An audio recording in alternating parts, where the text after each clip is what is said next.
이 에베소서의 모든 말씀들도 결국에 사도 바울이 에베소 교인들, 아니 그 더 넓은 범위의 그 지역에서 살아가고 있는 그리스도인들을 향한 메시지를 전하고 있는 것이요. 너희들은 이 땅에서의 삶의 자리 가운데 그리스도인으로서 어떤 모습을 갖추어서 살아야 한다. 이것을 강하게 이야기를 하고 있는 것입니다. 지난 시간 함께 나누었죠. 에베소서 6장 10절부터 17절까지 말씀을 통해서 바울은 에베소 교회 성도들을 향하여 하나님의 전신갑주를 입고 마귀의 간계를 대적하여 싸우라고 권면하였습니다. 6가지 하나님의 전신갑주들은 무엇입니까? 결국에 전쟁터에 나가 싸우는 군인들처럼 전쟁터에 나가는 자들이 몸에 항상 지녀야 하는 것처럼 영적 전쟁에 참여하는 그리스도인들이 늘 지녀야 되는 무기들입니다. 그것이 하나님의 전신 갑주인 것이에요. 우리는 이 무기를 날마다 지니고 살아가야 합니다. 그리고 항상 깨어 있어야 하며 성령 안에서 기도와 간구를 하며 특별히 여러 성도를 위하여 구해야 한다는 것입니다. 다른 사람들의 이야기를 할 때, 그래서 우리가 흔히 이제 속된 말로 뒷담화라고 하죠. 그런 얘기가 아니라 함께 모여서, 누구입니까? 우리 성도들은 함께 영적 전쟁에 참여하는 전우들입니다. 함께 함께 전쟁에 나가는 군인들인 거예요. 내가 적군과 싸울 때 나를 옆에서 지켜주고 또 내가 지켜줘야 할 관계가 바로 전우입니다. 전우. 우리는 영적 전쟁에 참여하는 그리스도인들이기 때문에 함께 이 영적 전쟁에서 힘을 합쳐 싸워내야 하는 사람들입니다. 그렇기 때문에 우리는 나만을 위한 기도, 나만을 위한 신앙생활을 하는 것이 아니라 다른 성도들을 위하는 기도를 반드시 함께 구해야 하는 것입니다. 그래서 19절 말씀에 바울은 이렇게 이야기합니다. 또 나를 위하여 구할 것은 내게 말씀을 주사 나로 입을 열어 복음의 비밀을 담대히 알리게 하옵소서 할 것이니. 바울이 어떤 사람입니까? 그 누구보다도 믿음의 용사였습니다. 하나님의 예수 그리스도의 사도로서 정말 그 역할을 감당하는 영적 장군과 같은 사람이었습니다. 바울보다 기도를 많이 하는 사람이 있었을까요? 바울보다 기도에 능력 있는 사람들이 있었을까요? 그러나 바울은요, 에베소 교회 성도들에게 부탁하고 있는 겁니다. 나를 위하여서 기도해달라. 왜요? 함께 싸우는 전우이기 때문에. 내가 여러분들 위해서 기도하는 것처럼 여러분도 나를 위하여 기도해달라. 바울의 기도가 부족해서가 아닙니다. 바울의 기도가 약해서가 아닙니다. 하나님이 바울 혼자 기도하시는 것을 들어주지 않으시기 때문이 아닙니다. 왜 그렇습니까? 바울과 에베소 교회의 성도들은 하나 되는 공동체를 이루었기 때문입니다. 그리스도 안에서 하나 되는 공동체를 이루겠다는 마음으로 바울은 자기를 위한 중재 기도를 부탁하고 있는 것입니다. 이 바울의 부탁 안에는요, 영적 전쟁에서의 승리의 비결이 또한 담겨져 있는 것입니다. 바울이 근데 부탁하고 있는 이 기도, 중보기도, 중재기도의 내용들을 살펴보면요, 이렇게 나눌 수가 있겠죠. 19절 보면 첫 번째 뭡니까? 내게 말씀을 주사, 나에게 말씀을 주사, 주님의 말씀을 나에게 주십시오. 이것을 위해서 성도님들이 나를 위해 기도해 주십시오 부탁하고 있고요. 두 번째, 나로 입을 열어, 내가 입을 열어 복음의 비밀을 담대히 알리게 하옵소서. 그러니까 내가 나의 입을 열어서 예수 그리스도의 그 증인이 되고자 하는 일에 있어서 쓰임받게 해달라. 담대히 선포하게 할 수 있도록 나를 위해서 기도해달라라고 부탁하고 있는 것입니다. 바울은 옥에 갇힌 그 마지막 순간까지도 복음을 전파하는 일에 관심을 가지고 있었고, 그리고 그 일을 위하여서 중보를 요청하고 있는 것입니다. 나를 위해 기도해달라고 하는데 정작 이 기도의 내용들을 살펴보면 누구를 위한 것입니까? 무엇을 위한 것입니까? 예수 그리스도의 복음을 위한 것입니다.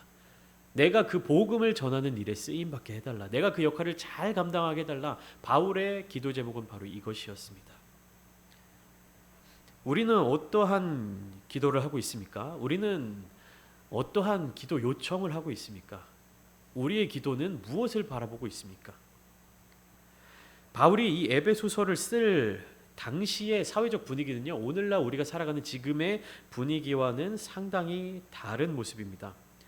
무엇이냐면 생명을 걸지 않으면 복음을 전할 수 없었고, 그리고 그리스도를 믿는다는 것은 내가 그동안 쌓아왔던 모든 것들, 내가 누려왔던 것들, 내가 가지고 있는 것들을 다 포기해야 하는 상황이었습니다. 심지어 목숨까지도 걸어야 하는 분위기였죠. 그렇기 때문에 바울 그때 당시의 전도는, 그 당시의 복음 전파는 바로 이와 같은 삶의 결단이 필요했습니다. 복음을 전하는 자나 복음을 듣는 자나 모두 이러한 결단이 필요한 시대였어요. 그렇지만 복음이 필요한 자들에게 복음을 증거하는 일이 그리스도인들의 사명이요 예수님의 지상 명령이었기 때문에 바울은 바로 이 부분을 구하고 있는 것입니다. 이 부분에 대해서 부탁하고 있는 것이에요. 그러면서 또한 바울은 에베소서를 통하여 그리스도인들의 삶과 그들의 영적 전쟁을 위하여 성령 충만한 삶을 살도록 권면했습니다. 영적 전쟁에서 이기기 위하여서. 오늘날 우리들의 삶의 자리도 영적 전쟁터지요. 수많은 전쟁의 대상들이 우리를 위협하고 있습니다. 우리를 유혹하고 넘어뜨리려고 하고 있습니다. 그렇게 우리는 마귀에게 패배하지 않아야 합니다. 어떻게 하면 패배하지 않을 수 있습니까? 어떻게 하면 승리할 수 있습니까? 성령 충만함으로. 성령 충만함으로 우리는 늘 승리해야 합니다. 그리고 교회는 연합해야 하는 것입니다. 주님이 우리를 돕고 계신다는 그 사실을 믿음으로 말미암아 함께 연합해야 되는 거예요. 연합하기 위해서는 어떻게 해야 되냐? 나를 버려야 됩니다. 제가 아이들 설교, 어린이들 설교할 때 이런 예화를 든 적이 있어요. 어린이들, 특히 남자아이들이 좋아하는 만화 영화 같은 걸 보면 로봇들이 이렇게 자동차가 로봇으로 변신하기도 하고, 뭐 이 자동차를 이 자동차랑 변신해서 합체하기도 하고 이렇게 이야기잖아요. 근데 제가 이 그리스도 교회 연합에 대해서 아이들에게 설교할 때 이 합체하는 것으로 설명을 합니다. 이 교회가 연합한다는 것은 서로 합체하는 거야. 내가 내 팔다리 몸 다 가지고 있는데 내가 하나의 거대한 로봇으로 합체하기 위해서는 내가 이 로봇의 팔이 되어야 돼. 그럼 어떻게 해? 내 팔이랑 내 다리를 다 포기하고 접고 내가 그 거대한 로봇의 팔 부분을 감당하기 위해서 나를 변화시키고 나를 변형시켜야 된다. 그러니까 아이들이 많이 보는 이제 TV 프로그램에 그런 것들이 있잖아요. 그럼 아이들이 이해를 하더라고요. 내가 이 로봇의 다리를 담당하게 된다면 그 다리에 맞게 내 몸을 변화시켜야 된다. 변신시켜야 된다. 그러니까 나를 포기해야 된다. 연합하기 위해서는 나를 포기해야 하는 것이다. 우리 그리스도인들은요, 그렇기 때문에 나를 날마다 죽여야 하는 겁니다. 나를 날마다 포기해야 되는 것이에요. 내 안에 내가 살아있으면요, 연합할 수가 없습니다. 섬길 수가 없습니다. 서로 복종할 수가 없습니다. 바울이 권면하는 이 이야기들을 이룰 수 있고 실천할 수 있는 그 근거는 어디에서부터 시작되는 겁니까? 내가 나를 포기할 때, 나에 대한 권한을 내려놓을 때, 그럴 때 우리는 연합할 수 있게 되는 것입니다.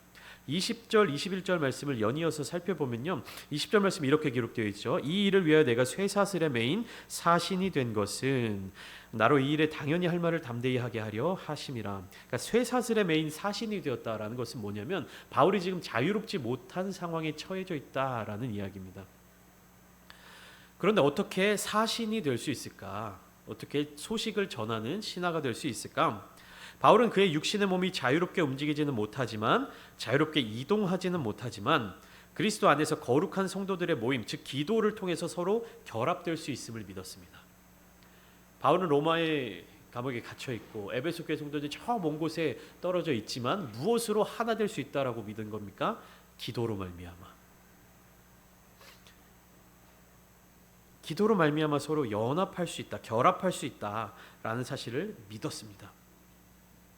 그렇기 때문에 기도를 요청한 거예요. 내가 여기에서 이 일을 하지만 이 일을 위하여서 저 먼 곳 에베소에서 여러분들이 나를 위해 기도해 준다면 그 일의 역사가 이곳에서 반드시 일어날 것입니다.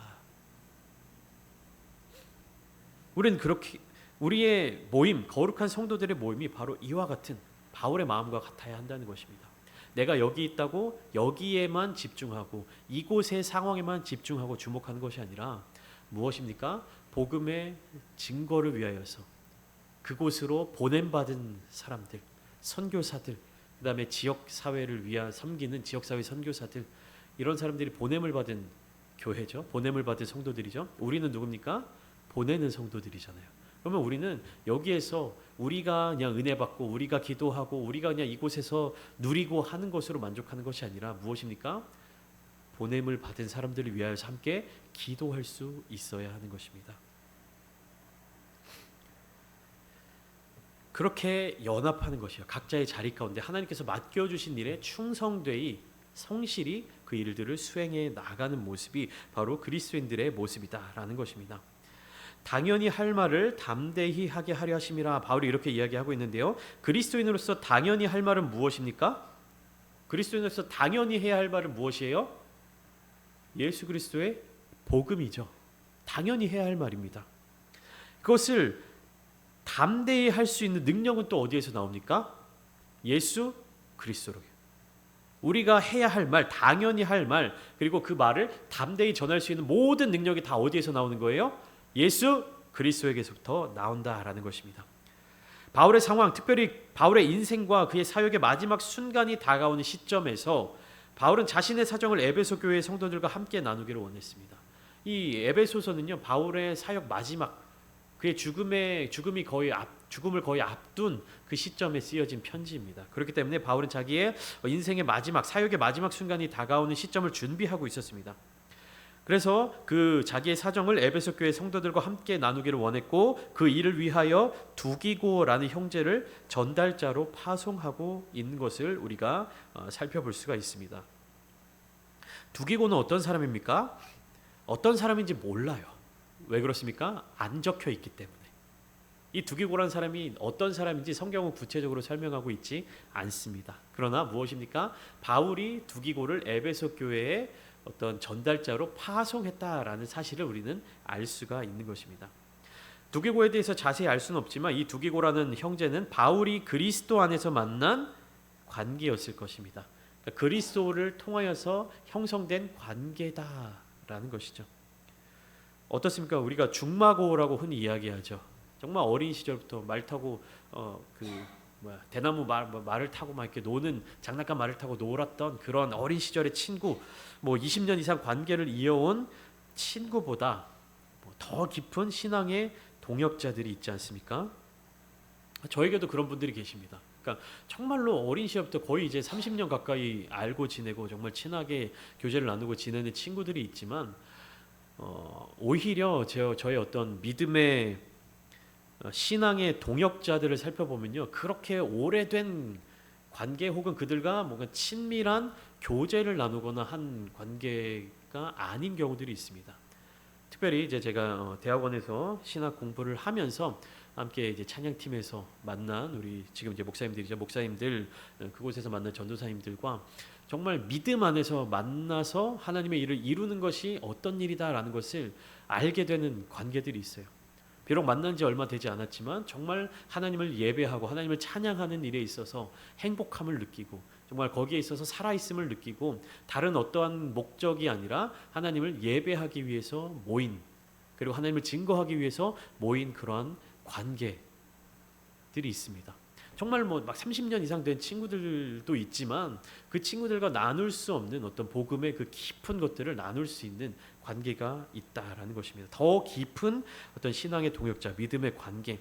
우리 이제 협동 목사로 섬기고 계시는 김성환 목사님 같은 경우에도 개인적으로 친밀한 어떤 여행을 간다든지 같이 뭔가 만나서 특별한 일들을 한다든지 그런 게 없었어요. 그냥 같이 모여서 하나님을 찬양하고 예배하고 함께 말씀 나누고 이러면서 하나님을 이 분이 정말 하나님을 사랑하는구나. 이 사람이 정말로 하나님을 사랑하는구나. 정말 우리가 하나님을 사랑하는 사람들의 모임이구나라고 하는 것에 있어서 연합하게 되었다라는 것을 정말 많은 순간 느낄 수가 있었습니다. 바울도 바로 이러한 모습들을 이야기하고 있는 거예요. 1년에 몇 번 만나지 못하지만 바울도 에베소 교회를 이제 가서 이제 개척하고 에베소 교회를 양육한 이후에 멀리 떨어져 나와서 얼마나 그 에베소 교회에 자주 갔겠습니까? 얼마나 그 에베소 교회 성도들과 자주 만났겠습니까? 거의 만나지 못했죠.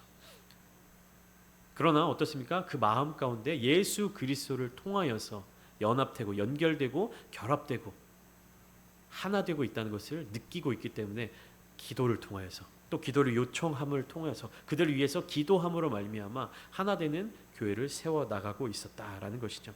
바울은 이러한 에베소 교회 성도들을 향하여서 끝인사로 위로와 평안과 은혜를 전파하고 있습니다. 22절, 23절, 24절을 보면 각 절마다 위로와 평안과 사랑 그리고 은혜가 전달되고 있는데요. 이 위로와 평안과 은혜는요. 그때 당시에 흔히 쓰이던 인사말이기도 하지만 시대를 초월하여서 우리 신앙 전체를 압축해 주는 말이기도 합니다. 위로와 평안과 은혜는요. 우리 그리스도인들의 삶을 정말로 압축해서 보여주는 말이기도 합니다. 우리는 무엇으로 말미암아 구원을 받았습니까? 은혜로 말미암아 구원을 받았습니다. 하나님의 은혜 없이는 구원이 없는 것이요. 우리는 은혜로 말미암아 구원을 얻었습니다. 그러므로 은혜는 구원과 믿음의 시작입니다. 그리고 어떻습니까? 은혜를 받은 사람은 반드시 평안을 누리게 됩니다. 주님께서 평안을 함께 주십니다. 그리고 평안을 누리는 자는 자신이 누린 평안을 또 다른 사람들에게 전달할 수 있는 위로를 전달하게 됩니다. 은혜 받은 자는 평안하게 되고요. 평안한 자는 그 평안을 또 다른 사람들에게 위로로 전달하게 됩니다. 그렇기 때문에 그리스도인들은요. 천국에서 주님 앞에 설 때까지 이 땅에서 평안을 누리고 또 위로를 전해야 합니다. 그러니까 예수 그리스도를 믿고 그 믿음으로 살아가는 사람들은 평안하고 위로를 받는 것도 맞지만 받는 것뿐만 아니라 우리는 그것을 의무적으로 누려야 되는 것이에요. 여러분들 삶이 다사다난합니까? 파도가 높이 몰아치는 것 같습니까? 그러나 여러분들은요 평안하셔야 돼요. 의무입니다. 이거는 하나님이 내가 어려운 상황 가운데 나를 위로해 주시고 나에게 평안을 주시겠지라는 믿음도 좋지만 훌륭하지만 더 나아가서 나의 상황과 환경이 파도가 높이 거칠게 불어올지라도 세찬 바람이 나를 위협할지라도 그 안에서 우리는 평안을 누려야 하는 것입니다. 내가 막 흔들리는 배 위에 있을지라도 다른 사람들에게 위로할 수 있는 자들이 되어야 한다는 것입니다. 갈릴리의 바다를 예수님과 함께 건너던 제자들의 모습이 어떻습니까? 풍랑이 일자 두려움에 빠져서 주님을 막 흔들어 깨우기 시작합니다.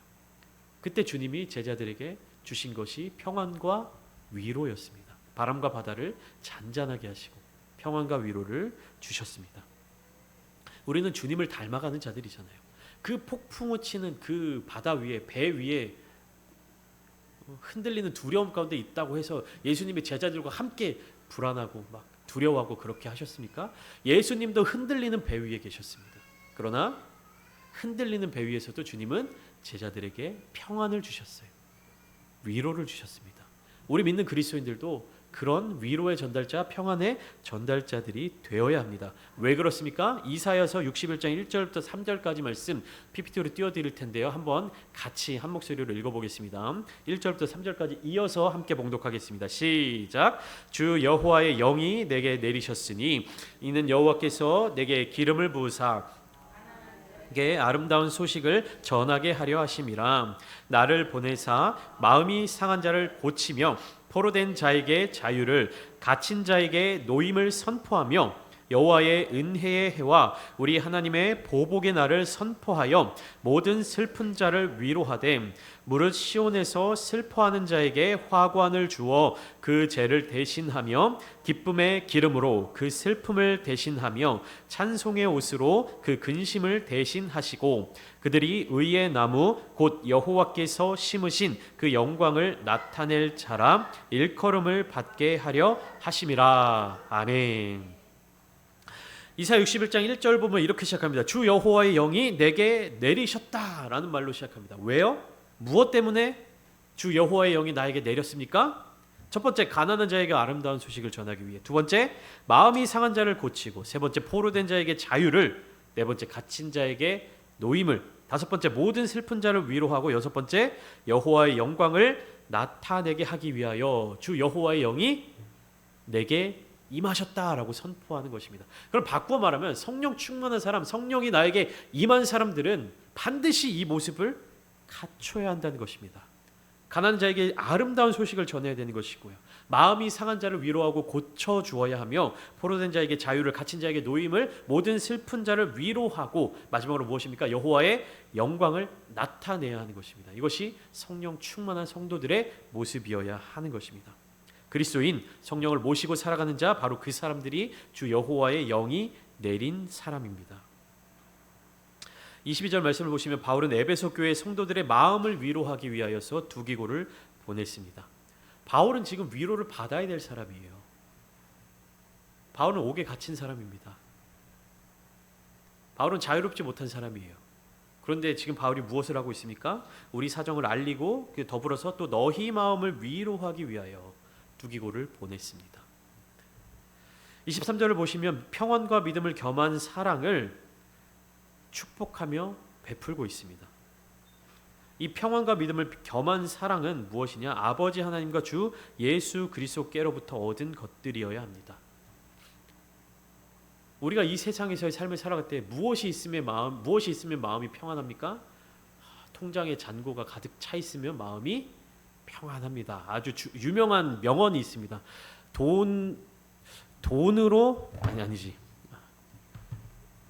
돈이 문제를 해결할 수 없다라고 생각한다면 돈이 부족하지는 않은지 다시 생각해봐라. 아주 훌륭한 명언입니다.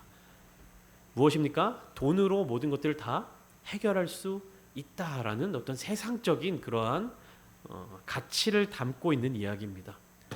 돈으로 무엇인가를 해결할 수 없다면 돈이 부족하지 않은지 돌아봐라.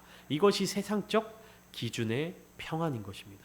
그러나 그리스도인들의 평안은 무엇입니까? 통장에 잔고가 가득한 것이 아니라 내 마음속에 무엇이 가득해야 됩니까? 성령님이 가득하셔야 합니다. 그리고 그것을 나누어 줄 수 있어야 된다는 것이죠. 24절 말씀을 보시면 이웃을 사랑할 뿐 아니라 주 예수 그리스도를 변함없이 사랑하는 모든 자에게 은혜가 있을 것을 축복하고 있습니다. 위로와 평안과 은혜를 전달하고 있는 것입니다.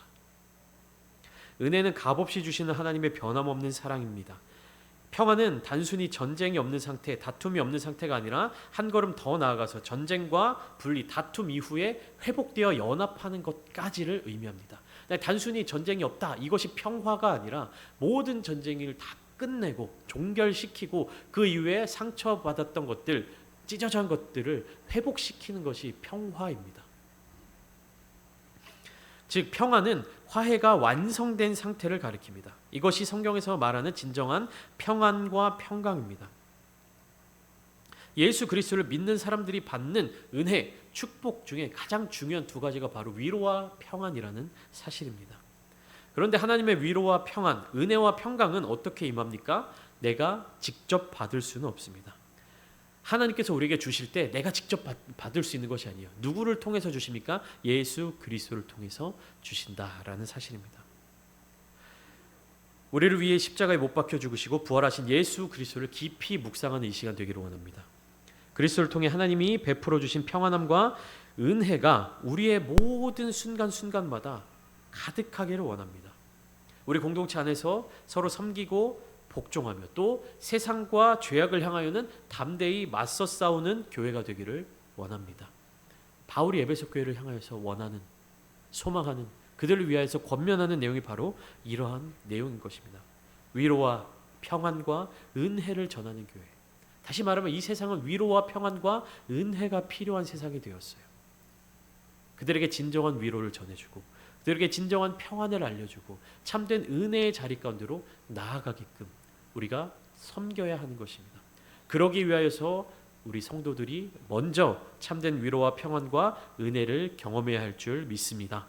이 시간 함께 말씀을 듣고 기도하는 시간 가운데 하나님 우리에게 위로를 주시옵소서. 주님의 평안을 경험하게 하시옵소서. 주님의 은혜로 하루하루를 살아가게 하여 주시옵소서. 그렇게 간구하며 나아가실 때 하나님의 놀라우신 위로와 평안과 은혜가 우리들의 삶의 자리 가운데 가득 넘치시기를 예수님의 이름으로 축원드립니다.